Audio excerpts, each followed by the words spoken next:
National Weather Service in Sterling, Virginia has issued a severe thunderstorm warning for central Carroll County in north central Maryland, east central Frederick County in north central Maryland, until 1 p.m. At 12:09 p.m., a severe thunderstorm was located 8 miles west of Westminster and is nearly stationary. Hazard, 60 miles per hour wind gusts and quarter-size hail. Source, radar indicated. Impact, damaging winds will cause some trees and large branches to fall. This could injure those outdoors, as well as damage homes and vehicles. Roadways may become blocked by downed trees. Localized power outages are possible. Unsecured light objects may become projectiles.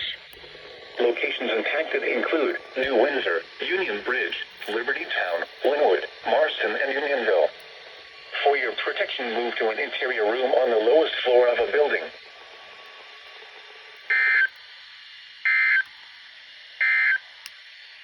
Now for the official National Weather Service forecast for the Baltimore metro area and the surrounding KEC listening area.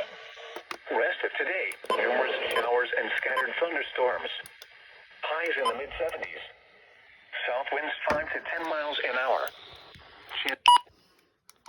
Another one bites the dust.